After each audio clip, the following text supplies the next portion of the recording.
دو دن پہلے کی بات ہے کہ وزیر اعظم عمران خان نے لوگوں سے ٹیلی فون پر بات کرتے ہوئے ایک ریپ سے متعلق آنے والے سوال پر کہا کہ معاشرے میں چونکہ فحاشی بڑھتی جا رہی ہے اسی لیے ریپ کے کیسز میں بھی اضافہ ہو رہا ہے.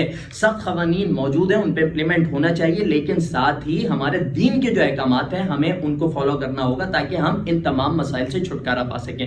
چونکہ یہ اسلام ریلیٹڈ بات تھی, اس میں دین کو فوقیت دی جا رہی تھی, لہذا اس کے بعد ہوا وہی جو ہمیشہ ہوتا آیا ہے, یعنی ہمارا سارا سیکولر اور لبرل طبقہ اور ساتھ ہی سارا کا سارا میڈیا زبانیں دراز کرنے لگ گیا. شادیب خانزادہ صاحب نے تقریباً اپنا آدھا پروگرام اسی ٹاپک کے اوپر کر ڈالا, جس کے دوران ان کا کہنا تھا کہ خان صاحب کے یہ الفاظ وکٹم بلیمنگ ہے. ساتھ ہی انہوں نے یہ بھی کہا کہ ریپ کے کیسز کے اندر ریپسٹ کے لیے جنسانی خواہش کی تکمیل معاملہ نہیں ہوتی بلکہ یہ دوسرے کو کمتر ثابت کرنے کا ایک ذریعہ ہوتا ہے. انہوں نے کہا کہ خاتون اگر پرکشش کپڑے پہنتی ہے تو اس کا یہ مطلب نہیں کہ وہ ریپ کی حقدار ہو گئی. کہیں پہ کوئی خاتون اکیلی ہے تو یہ نہیں کہہ رہی کہ آ کر میرا ریپ کر لو. شادی بھائی اسٹیپ بائی اسٹیپ آپ کی باتوں کا جواب دیتے ہیں. سب سے پہلے جو آپ نے کہا نا کہ وکٹم بلیمنگ ہے, تو صاحب اگر میں آپ کے سامنے کنڈیشن رکھتا ہوں کہ ایک ایسی جگہ ہے جہاں پر خطرناک سانپوں کے بل ہیں اور آپ وہاں جا کر کھڑے ہو جائیں ڈٹائی کے ساتھ کہ جناب میں تو نہیں چاہتا کہ کوئی مجھے ڈسے, تو کوئی صاحب مجھے نہیں نشانہ بنائے گا, تو آپ سے بڑا گدھا اور بے وقوف کوئی نہیں ہوگا. اور اس کے بعد اگر کوئی آپ کو ڈس لے اور کوئی آ کر کہے کہ صاحب تم نے وہاں جا کر غلطی کی,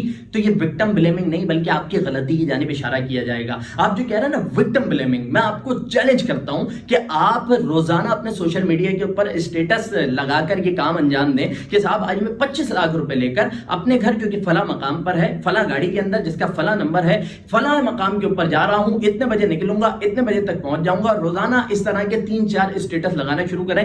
3 دن کے اندر کوئی آئے اور آپ کو لوٹ کر نہ لے جائے تو میرا بھی نام بدل لیجیے گا. یہ وکٹم بلیمنگ نہیں ہوگی, یہ آپ کی غلطی کی جانب اشارہ ہوگا. تو یہاں پہ بھی در حقیقت خان صاحب نے اپنی جو ایک خامی ہے جس کو خود اوور کم کرنے کی ضرورت ہے اس کی جانب اشارہ کیا ہے. دوسری بات انہوں نے کی جی ریپسٹ جو ہے وہ نفسانی خواہشات کی تکمیل نہیں چاہتا بلکہ تمام ریپسٹ کا ایک مائنڈ سیٹ ہوتا ہے کہ عورت کی تذلیل. جناب والا بات یہ ہے کہ یہ 2-4-5 کیسز کے اندر قابل قبول ہو سکتا ہے. جناب والا بات یہ ہے کہ 2-4-5 نفسیاتیوں کو ہٹا کر یہ بات کی جائے تو اس چیز کو قبول نہیں کیا جا سکتا.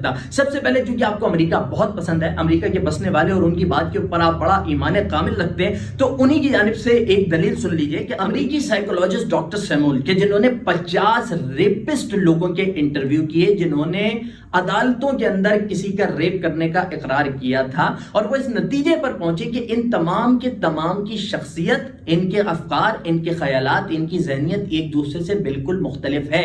لہذا ریپ کرنے والا کوئی بھی ہو سکتا ہے, وہ کسی ایک خاص مائنڈ سیٹ سے تعلق نہیں رکھتا. دوسری بات جو آپ نے کی نا کہ کسی کو مغلوب کرنے کے لیے یا اپنے اس کی تذلیل کرنے کے لیے, تو بھئی کسی کی بھی تذلیل انسان اس وقت کرے گا نا جب سامنے والے نے مجھے ہیمیلیٹ کیا ہوگا, جب سامنے والے نے مجھے نقصان پہنچایا ہوگا. 2-4-5 کیسز میں بات قابل قبول ہو سکتی ہے, لیکن مجموعی طور پر ہمارے معاشرے کی خواتین کے پاس کون سی ایسی خدائی ہاتھ لگ گئی بھائی کہ وہ جا کر غیر مردوں کو ہیوملیٹ کرتی پھریں. یہاں پہ خواتین جو ہے وہ غیر مردوں سے بات کرتے ہوئے ہچکچاتی ہیں, آپ ان کو ہیوملیٹ کرنے کی بات کر رہے ہیں. بہت ہی کوئی بھونڈی قسم کی لاجک جو ہے نا وہ آپ نے پیش کی تھی. اچھا جی, ساتھ ہی یہ بھی بات کہوں گا کہ چونکہ ابھی یہ ساری بات ہو رہی ہے ریپ کے متعلق, ہم جہاں پر سنسار کرنے کی سزا کی بات کر لیں وہاں پہ ان کو انسانیت یاد آ جاتی ہے. وہاں پہ ان کو کیونکہ جو بات دین سے ریلیٹڈ ہوگی نا وہ ان کے لیے قابل قبول نہیں ہوتی. ساتھ ہی انہوں نے کہا کہ خواتین جو ہے وہ بھڑکانے والے جو لباس پہنتی ہیں تو اس کا یہ مطلب نہیں ہے کہ جناب وہ ریپ کی دعوت دے رہی ہیں اور وہ آزاد ہیں, وہ پردہ نہیں کرتی, تو اس میں کوئی پردے کا عمل دخل ریپ سے تعلق نہیں رکھ سکتا. ٹھیک ہے جی, اب اس بات کے اوپر غور کیجیے گا کہ مسلمانوں کو حکم دیا گیا ہے کہ کسی کے گھر میں یا کسی کے کمرے میں جاؤ تو پہلے اجازت لے لو. کوئی محرم اگر کسی محرم کے کمرے میں جا رہا ہے تو پہلے اجازت لے, اور غیر محرم کو تو اجازت ہی نہیں ہے کہ وہ کسی ایسے کمرے میں داخل بھی ہو. کیوں نہیں ہے جناب؟ غور کیجئے گا کہ جناب امام غزالی فرماتے ہیں کہ نظر سوچ کے اندر تصویر لے جاتی ہے, یہ تصویر خواہش میں بدل جاتی ہے, اور پھر یہ خواہش بے حیائی کا راستہ دکھاتی ہے. یعنی کہ اگر ایک بھائی اپنی بہن کے کمرے میں چلا جائے اور وہ کسی قابل اعتراض حالت کے اندر موجود ہو تو اس کے لیے نہ صحیح, اس کے ذہن میں کسی اور کے لیے تو نفسانی خواہشات پیدا ہو سکتی ہیں, اور اس کے بعد یہ چیزیں جو ہے وہ اسٹیپ بائی اسٹیپ آگے بڑھتی چلی جاتی ہیں. خواتین کے پردے کے متعلق اسلام میں نہایت سخت احکامات موجود ہیں. اور دیکھیں اس بات کو شاہد بھائی سمجھیے گا کہ اسلام مسلمانوں کا دین نہیں ہے, اسلام انسانوں کا دین ہے, اسلام فطرت کا دین ہے. اس نے نے جس چیز کا حکم دیا اس میں انسانیت کی بہتری ہے، جس سے منع کیا اس میں انسانیت کا نقصان ہے. ہم اس بات کو سمجھتے ہی نہیں ہیں اور بے وقوفوں کی طرح جو ہے وہ دین کے احکامات کو پیچھے ڈال کر مغرب کے ایجنڈے کی تکمیل کے لیے جو ہے وہ دوڑے چلے جا رہے ہیں. انہوں نے مغرب کے متعلق اتنی ساری مثالیں پیش کی، انہیں پردے کی بات جو ہے وہ ہضم نہیں ہوتی. خان صاحب نے پردے کی بات کر دی، اس کے اوپر ان کے بہت ساری لاجک سے پیش کرنے لگ گئے. تو دوسری جانب یہ بھی سن لیجئے کہ پرنس چارلز نے اپنے معاشرے کے اخلاقی انحطاط کے حوالے سے کیا کہا